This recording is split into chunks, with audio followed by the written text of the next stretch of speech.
My parents disowned me for not funding my sibling's degree, so I rebuilt my life. Then rejected their plea for help in front of the whole family. I've always known that my parents didn't care about me as much as they did about Liam or Sarah. It's been that way since we were kids, but for some reason, I never expected them to just cut me off like that. I mean, who disowns their own kid just because they want to stay in college? But here we are. So, let me break this down. I'm in my second year of university. It's not some Ivy League school like Liam got into, but it's a good state university, and I worked hard as hell to get there.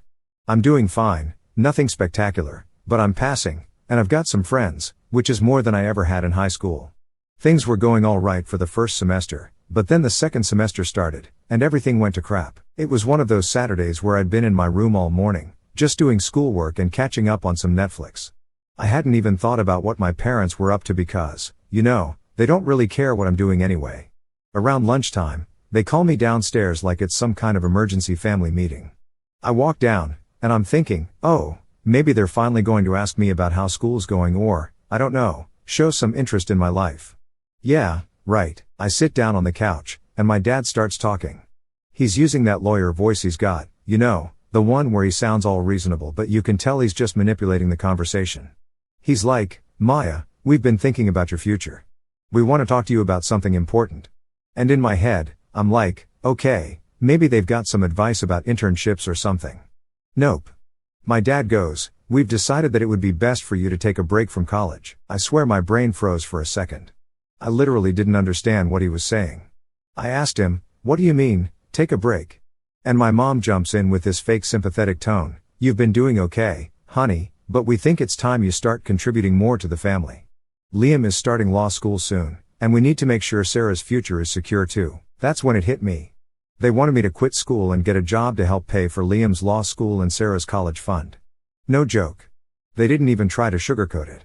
My own parents were asking me to give up my education, something I've been busting my ass for, so they could support Liam and Sarah.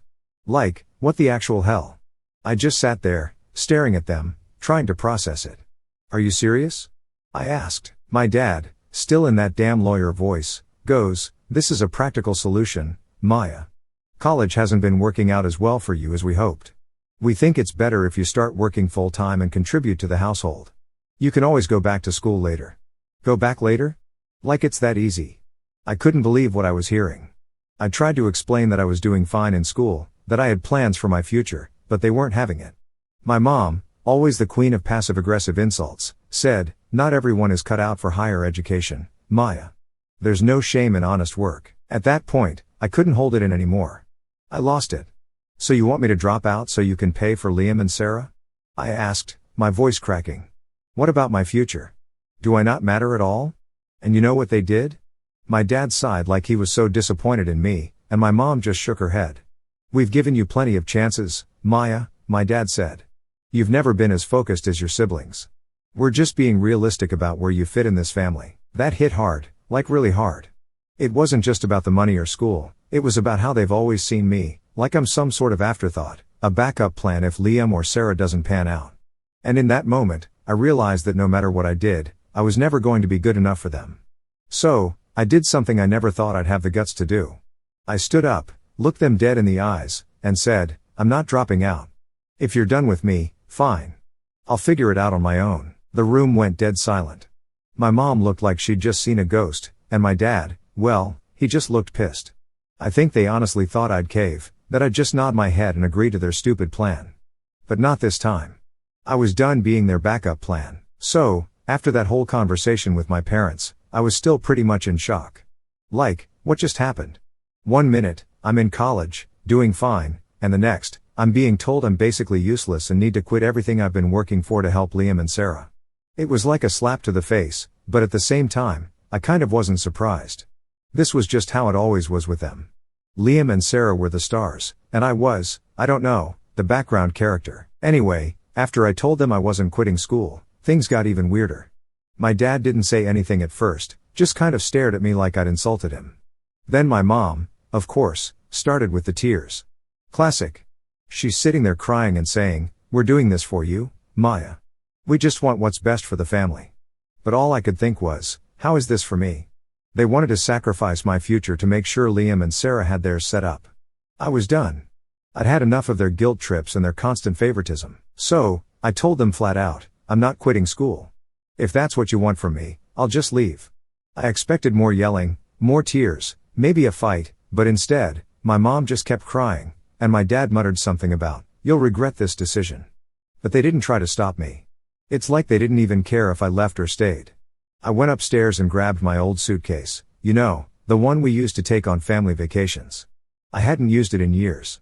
It felt weird pulling it out, like I was packing for a trip, but this time, I wasn't sure when or if I'd be coming back. I started throwing clothes in, nothing fancy, just essentials, a few pairs of jeans, some t-shirts, my favorite hoodie.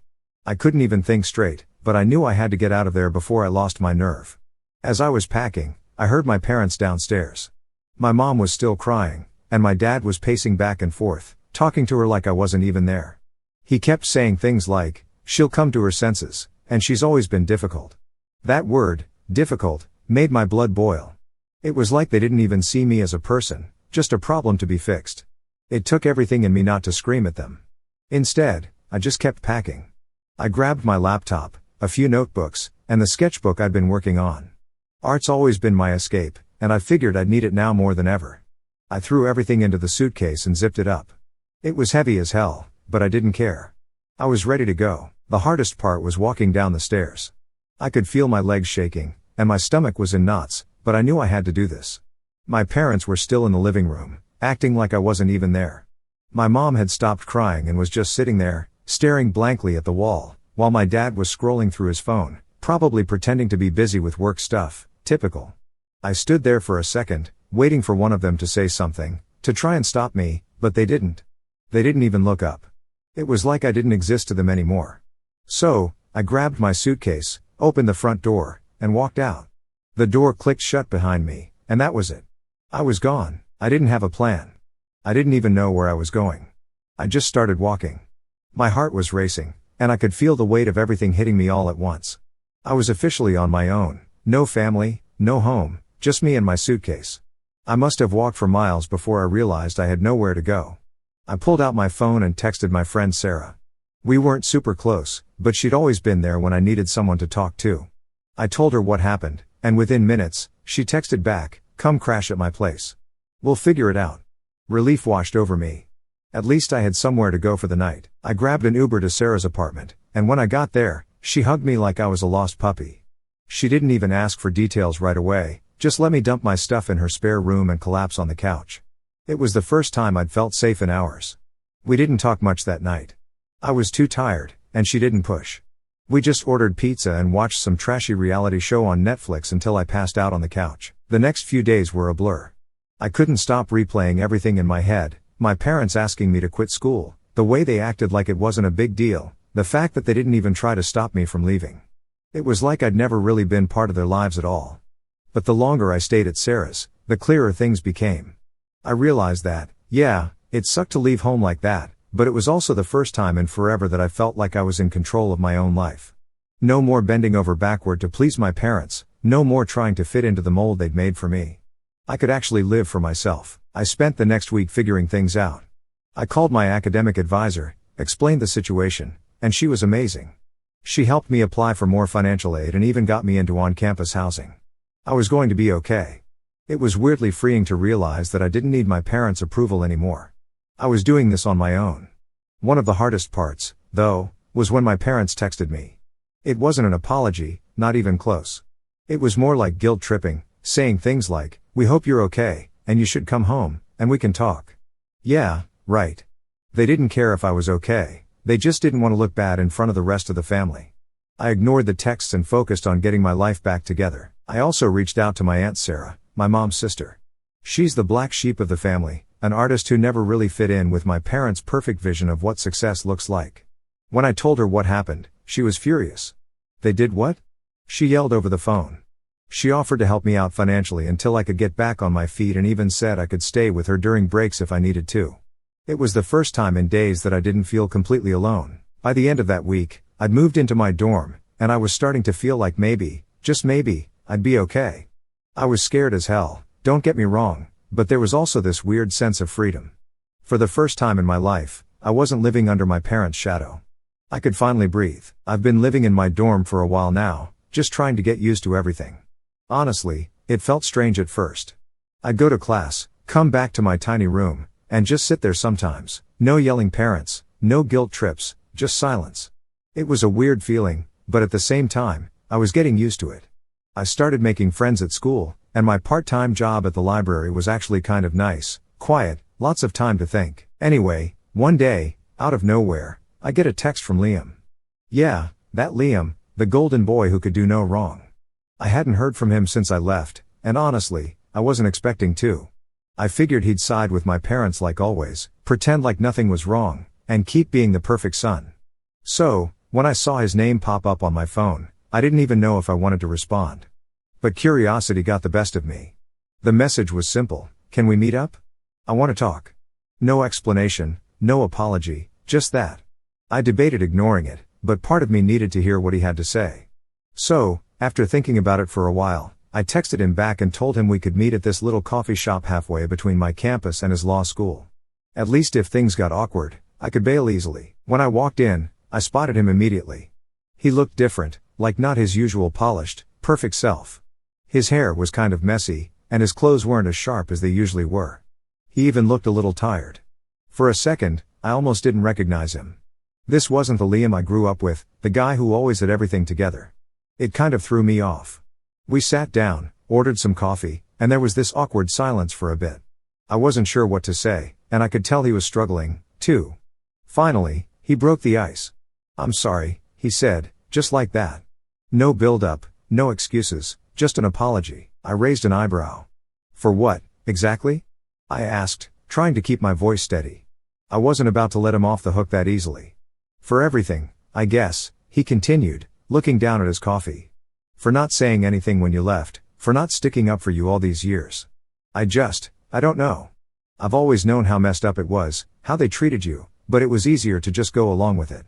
Hearing him admit that kind of hit me harder than I expected. I didn't know what to say. I'd always assumed Liam was clueless, that he was just the golden child who never noticed the way our parents treated me.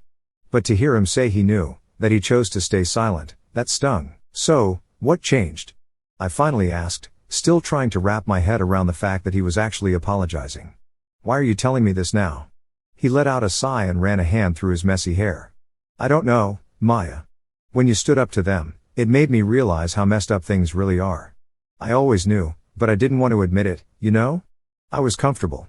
I was the favorite. Why would I want to mess that up?" I nodded slowly, trying to take it all in. "So, what do you want from me? Forgiveness?" "No," he said quickly. "I'm not asking for that. I just wanted to talk. I wanted you to know that I get it now.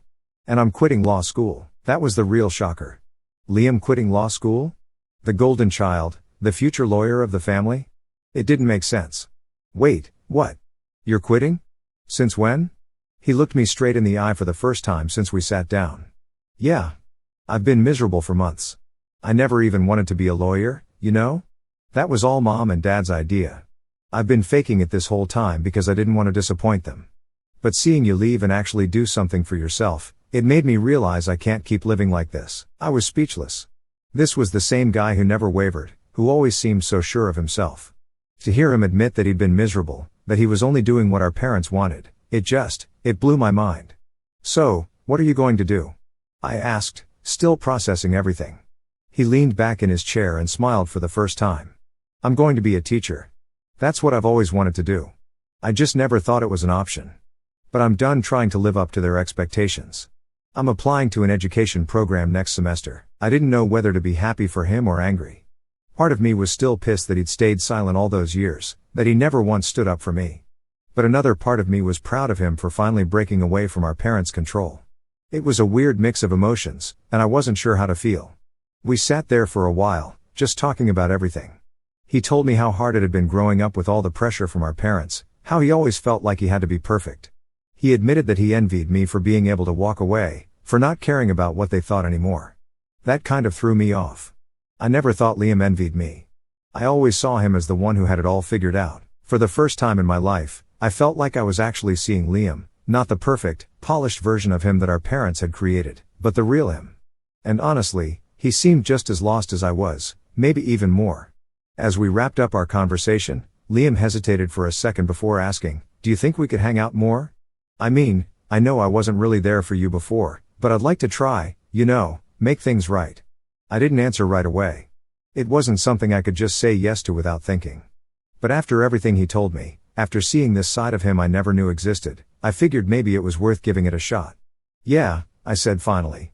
"I think we can try." He smiled, and for the first time in years, it felt like we were actually on the same page. It wasn't perfect, and I still had a lot of anger and resentment to work through, but it was a start. As I walked back to my dorm that day, I couldn't help but feel a weird mix of emotions. I was still pissed at my parents, still trying to figure out what my next steps were, but at least I wasn't alone in it anymore. For once, Liam and I were in the same boat, both trying to figure out who we were outside of our parents' expectations. It wasn't the resolution I expected, but it was something, and for now, that was enough. So, after that whole coffee meetup with Liam, I was feeling pretty weird about everything.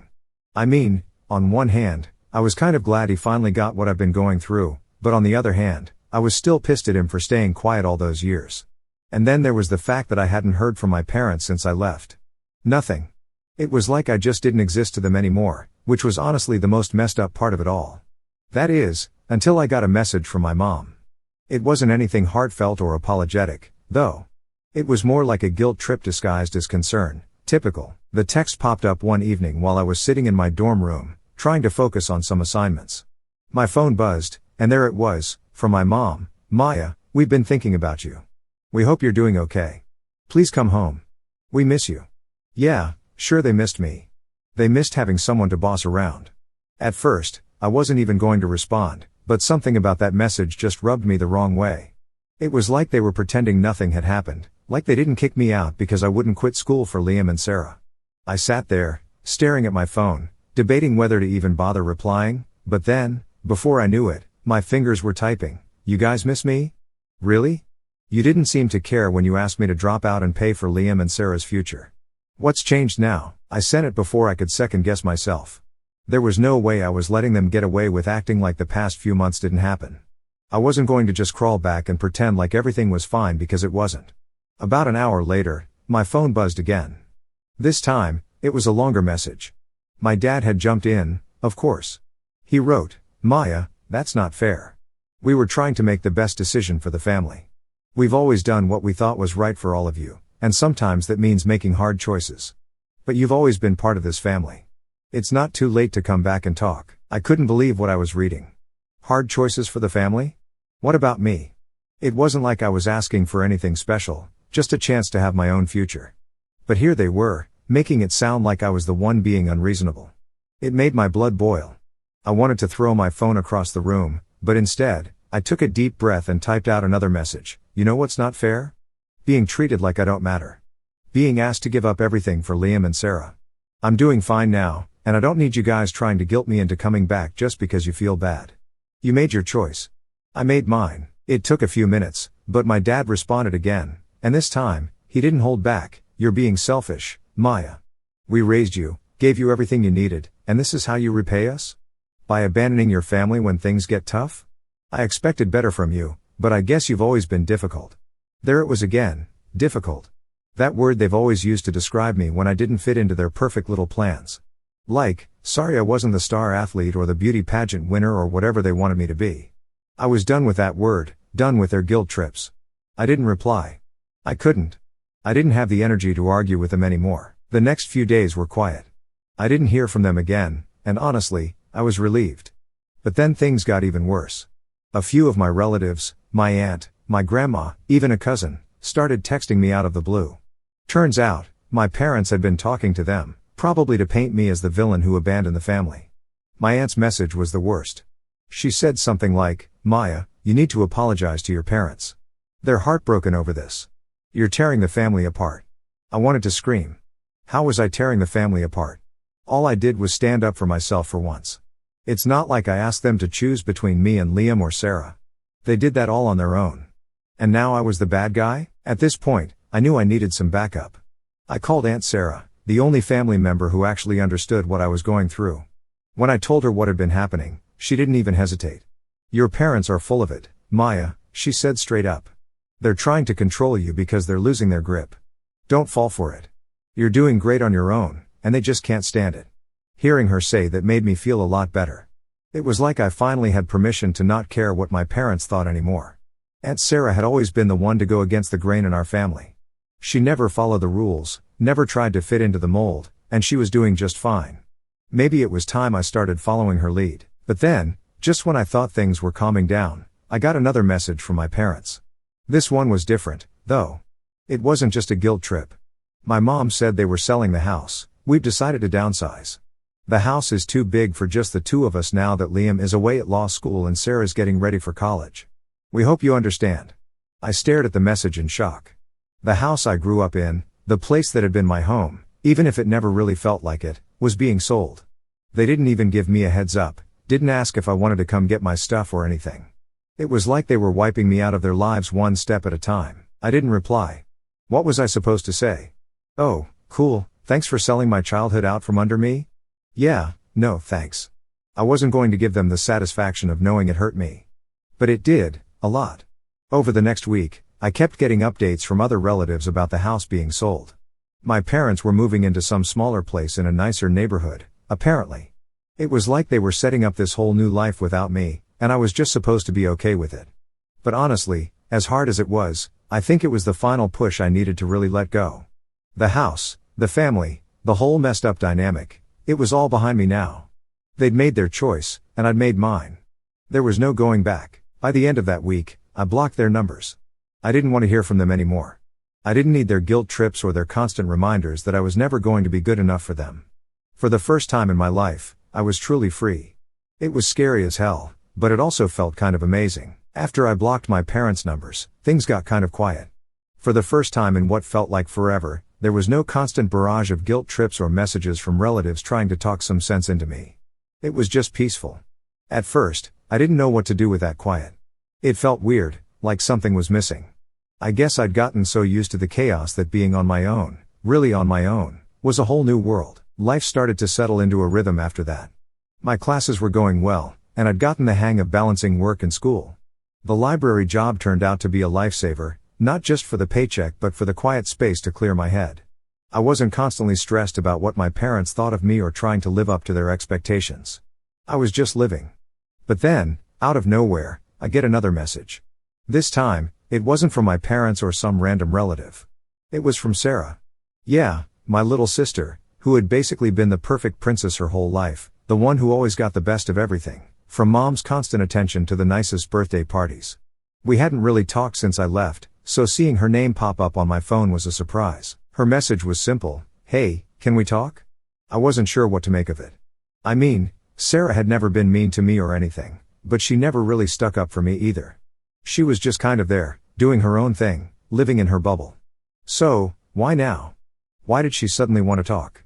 I debated ignoring it, but after staring at the message for a few minutes, I decided to reply, "Sure. What's up?"